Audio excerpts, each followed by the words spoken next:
Do you remember Paul Newman? I know Paul Newman, also because he has a foundation. Yes, of course he does. But he was a massive, mega movie star. Yes. I was a huge fan. I mean, like a crazy fan about this guy.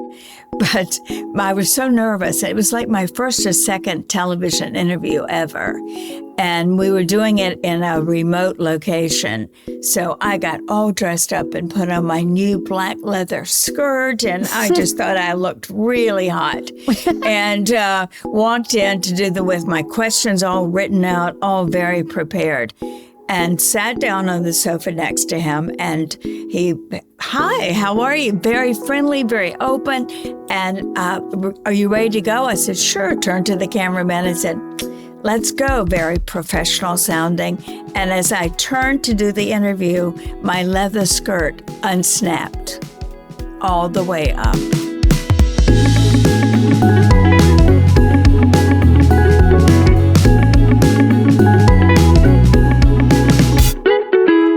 Hey there, and welcome to Impact After Hours, where changemakers sign off from work and log into life. I'm Camila Rente, CEO and co-founder of Human Geek Media and your host.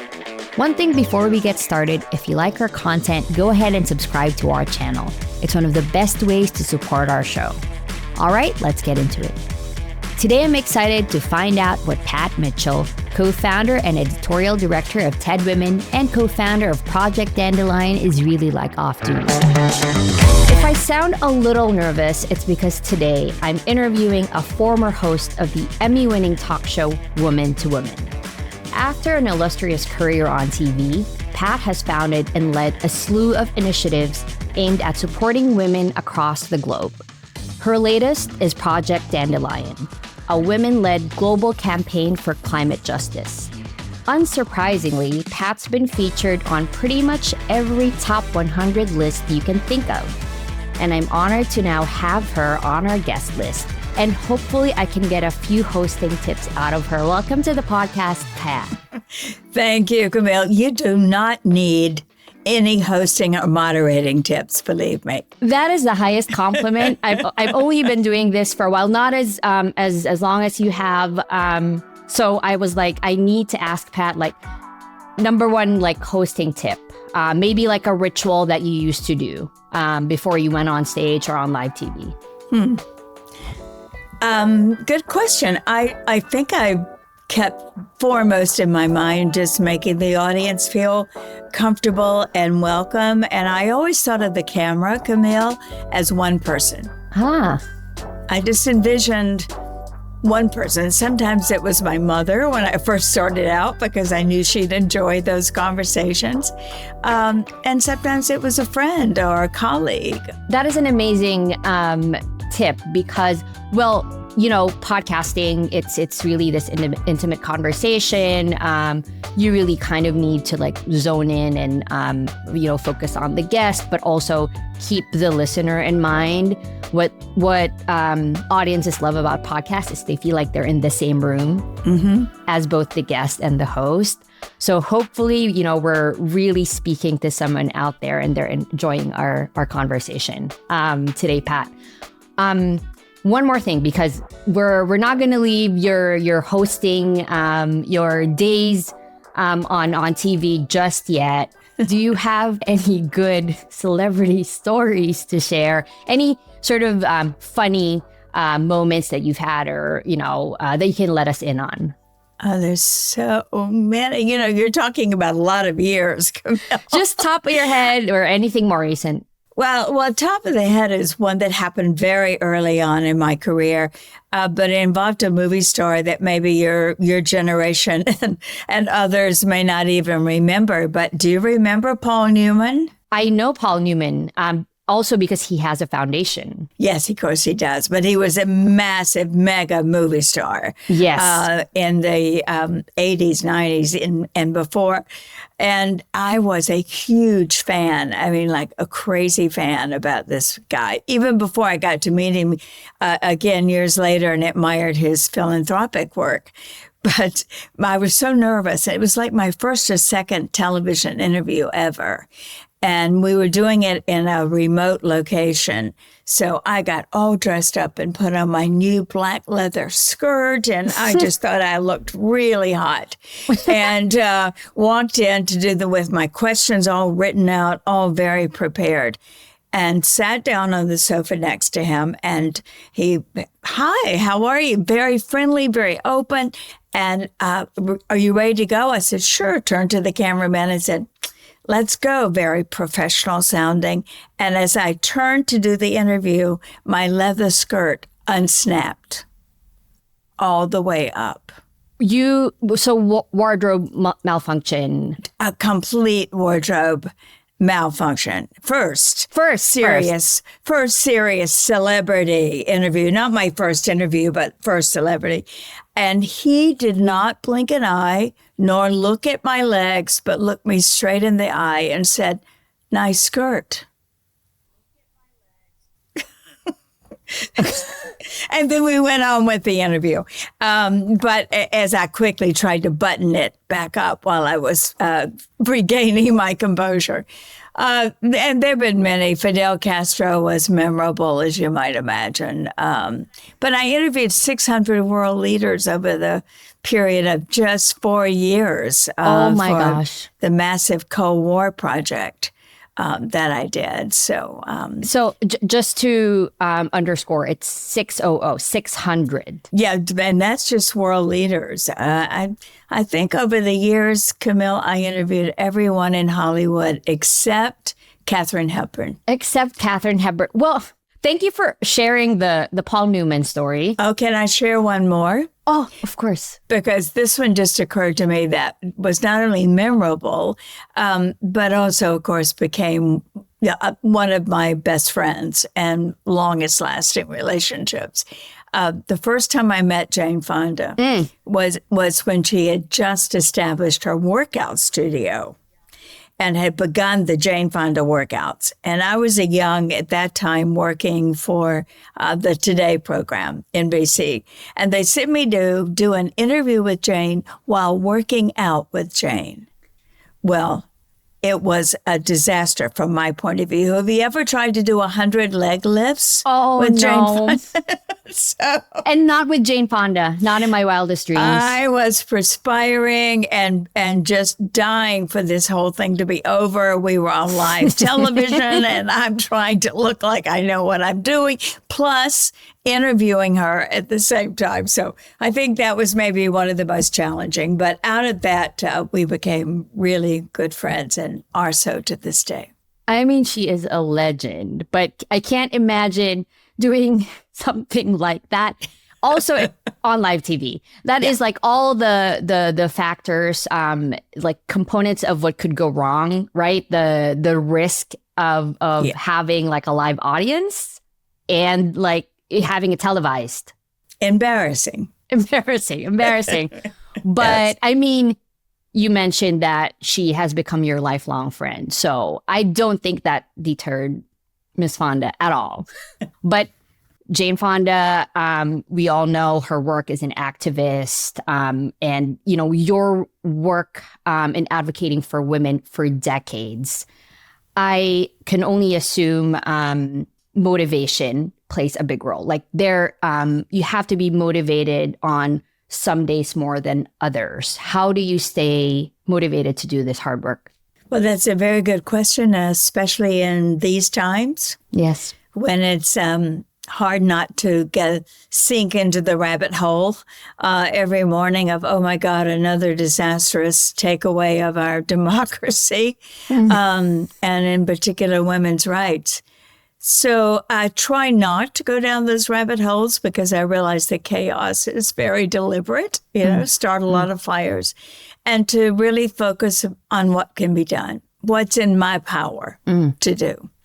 And often that's as simple as calling a colleague or a friend and, talking through perhaps a new strategy or a time to get together. Or I think the answer simply is never giving up.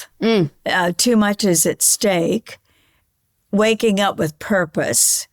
And in these times, finding how to implement on that purpose has been more difficult than it has at other times.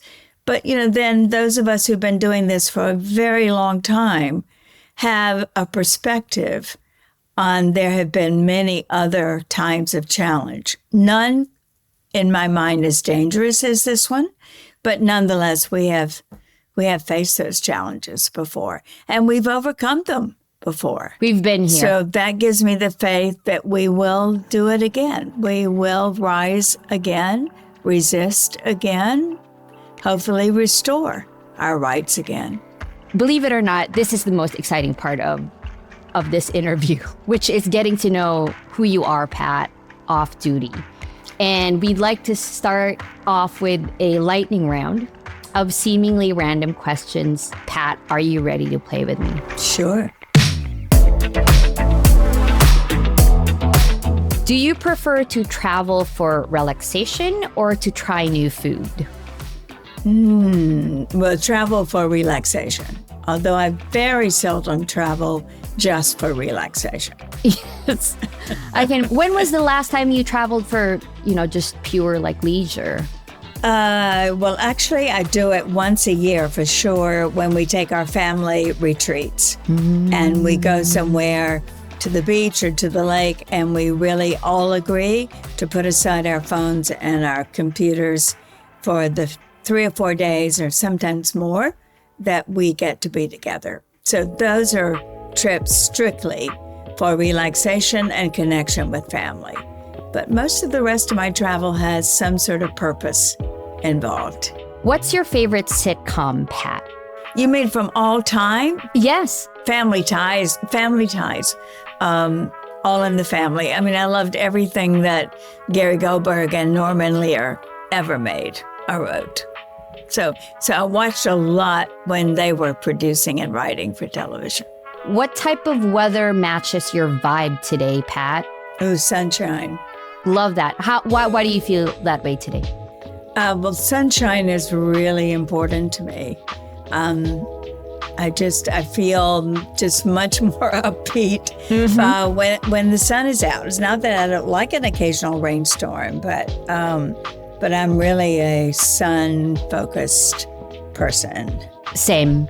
And I like warmth. I mean, I grew up in South Georgia, and I now live in Georgia again. Lived in a lot of cold places, but overall, I prefer sunny and warm. What was your first concert? My very first concert, might have been the Rolling Stones. I mean...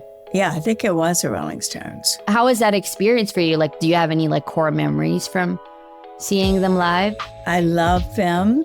The Stones and the Eagles were my favorite rock band. I have continued to see them through the years. So I have a lot of memories. I mean, I actually just saw the Eagles last year again and the Rolling Stones the year before that. So it's really traditional. But, I also love that period of time when there were a lot of women fronting bands like Grace Slick at Jefferson Airplane, Pat Benatar. Yeah, I love that era too. Yeah. I love that Rolling Stones was your first, but that tradition has sort of continued on, as you mentioned. Yeah. If you could interview any person, living or dead, who would it be? Wow. Living or dead? That is probably harder for me than for a lot of people because I have had the privilege of interviewing so many people over this long media career, both as a journalist, but then as a producer, producing so many films. So I think I would have enjoyed a conversation with this Pope, the one that we just lost. I really, non-Catholic, and distance from the Catholic religion for reasons, a lot of things on which I disagree, although 2 of my children are practicing Catholic. But I like so much of what he had to say and what he tried to do. So I would have liked to have gone a little deeper with them in an interview. I want to know what you might ask the Pope who recently passed away. Well, I'd have a couple of questions. I mean, one of them would be how they personally reconcile the richness of the church with the poverty that goes on right outside its walls. Yes. I always found that a disconnect that was hard for me. When I was just in Rome, actually, 2 weeks before this Pope passed, and I was struck again by all the gold and silver and all the stuff that's in the Vatican. And then you walk outside and you see homeless people begging for food. So I just wonder how a Pope who, symbolizes all of that in many ways, although I love the fact that this Pope didn't live in the Vatican. He lived in his own modest apartment. Modest by some standards. I don't know. Yes, I didn't yes. see it. But I would be interested in how one reconciles that internally. That would be an amazing interview. Yeah. I don't think it would ever have been approved by the Vatican. Yeah. Oh, yes. Of course. This is, we're free to imagine. That's right. What world record do you think you'd have a chance at beating if you really tried? Was this meant to be relaxing, Camille? I am so sorry, Pat. We were like, you've achieved so much. We're going to test you a little bit. I'm enjoying this conversation. What world record? I am not competitive in that way. Okay. But now that you mentioned, I wouldn't mind breaking the world record on tennis, but it would have to be tennis doubles because I never played singles. I wasn't good enough. The fact that you tried playing tennis is already a win. Oh yeah, I tried. And I did enjoy doubles, actually. And you did enjoy doubles. I mean, I loved sports as a spectator, and I was a cheerleader. So, that feels to me like more my role, though. the person on the sidelines cheering, not the person on the playing field. I mean, that helps with, the vibe of that game or that sport, right? So, right. Okay, we're down to our last two questions, Pat. I'm sorry that we were testing you too much. What's the best piece of advice you've gotten? I'm sure this might also be a little difficult, but... Well, the best piece of advice, which I quote often, came from my grandmother, and she didn't intend it to be advice, I'm sure. It was a response to the fact that I was always falling as a child because I was always running. My earliest memories of myself, and what people have memories of me doing is running. And so therefore I fell a lot. And when she would pick me up, she would always brush me off and say, well, honey, falling on your face is at least a forward movement. And that became advice for me because there are just times in your life when you fall on your face, when things don't work out the way they're supposed to, or you don't get a job, or something, the show doesn't work, or whatever. And she turned out to be right. So if I could always remember, okay, this was a fall, but how do I move forward from here? And every time, it turned out to be right. When there'd be that moment of failure, it did lead to something better. Yes, and that does put things into perspective because physically you fall forward. So when you get up, it's like you're still moving an inch, forward, right? You're falling forward. Oh my gosh, I'm gonna use that. Thank you, Pat's grandma. I'm gonna think about that. Whenever I get rejected from something or I hear a no. Her voice just came back to me over and over again on that, because there'd be those times of, when you really just think, okay, now how do I recover from this, or how do I move to, and just remembering that is a forward movement when you fall. I just found that really good advice, and I've shared it over the years with a lot of young women that I mentored. That, along with, learning to love and trust yourself, because that takes years of experience and lots of disappointments often. So finding that inner faith, and sometimes for me that could come from just remembering that it was a forward movement. Yes, exactly, and that it's not necessarily a setback. Right. Pat, sadly, we have come to the end. We have one more question, though, which I'm curious about. What is your go-to after-hours media? What have you been watching, reading, or listening to lately? I am reading a book called How to Be a Good Ancestor, which I'm just thinking a lot about now because of having grandchildren and great-grandchildren and being in my 80s, although I'm not planning on going anywhere for a long time. But I'm thinking about that. And then, of course, I don't know that I think of after hours as being when I'm not working, because I'm almost always thinking about the work. I feel the same way where my brain does not shut down. Unfortunately, even when I'm relaxing, but I try. That one I need to be more intentional. Exactly. Me too. I don't meditate. I try. But no, my mind, in fact, if anything, I have issues sleeping because I can't turn it off. But I'm trying to stay off digital devices because they keep saying that interferes with your sleep. I still find that hard to do too. But reading at night has helped a little bit transition. Before we wrap things up, Pat, before we let you go, is there anything big that's coming up for you? Any projects that you're working on, which we know there's quite a few big ones. Well, the priority now, Camille, as you know, is Project Dandelion. There's my dandelion. All movements should have symbols. And this one came from Mary Robinson, who convinced me that even though my primary responsibility, advocacy, activism had been around women and strengthening and supporting opportunities for women, that's always been my focus. She convinced me that, solving the challenges for women wouldn't do any good on a dead planet, that we had to save the planet first.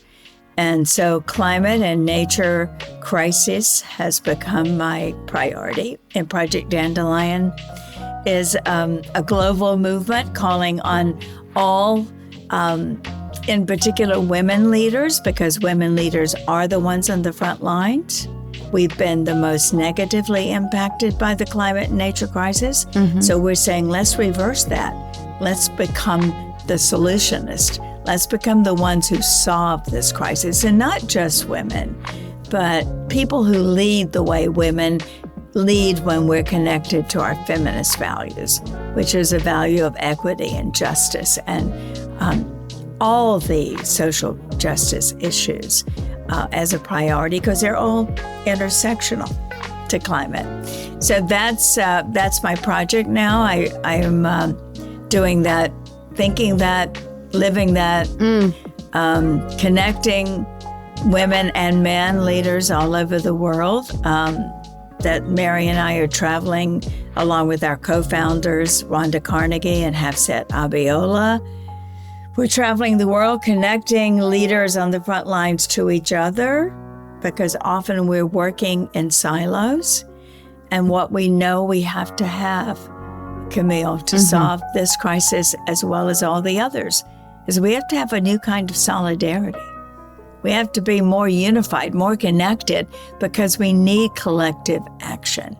And we can't have that without two components. One of them is trusting and coming together. And the second is hope in knowing that we have what we need to get this right.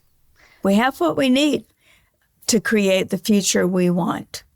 Pat, this has been amazing.